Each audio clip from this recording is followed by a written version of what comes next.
সন্মানীয় মন্ত্ৰী শ্ৰীযুত ইউজি ব্ৰহ্ম ডাঙৰীয়া আজি সৰ্বপ্ৰথম নিৰ্বাচনী প্ৰচাৰৰ কাৰণে আমাৰ ফকৰিগাঁও সমষ্টিত আহিছে।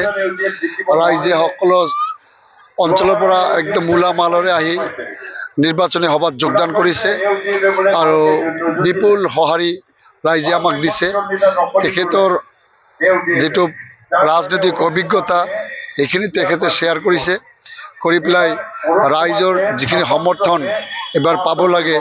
মই আশা ৰাখিছোঁ অনাগত নিৰ্বাচনী প্ৰচাৰ চলাৰ যিকেইদিন আছে এইকেইদিনৰ ভিতৰত আমাৰ সমষ্টিত একমাত্ৰ UPPL দলৰহে জয়গান চলিব।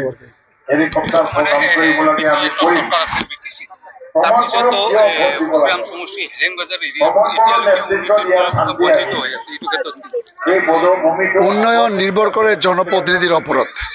জনপ্ৰতিনিধিজন যেতিয়া জনদৰদী নহয় তেতিয়া উন্নয়নৰ কথা সেই অঞ্চলৰ জনপ্ৰতিনিধিৰ দ্বাৰা জনসাধাৰণে আশা কৰি লাভ নাই। ৰাইজক মই এই মুহূৰ্তে আহ্বান কৰিম, ঐক্যবদ্ধ হওক, সাম্প্ৰদায়িক শক্তিবিলাক ইয়াৰ পৰা বিনাশ কৰক আৰু অঞ্চলৰ শান্তি সম্প্ৰীতি অটুট ৰাখি প্ৰমোদ বড়ো চাহাবৰ নেতৃত্বত এটা সুস্থ সবল শক্তিশালী UPPL দলৰ চৰকাৰ গঠন কৰক।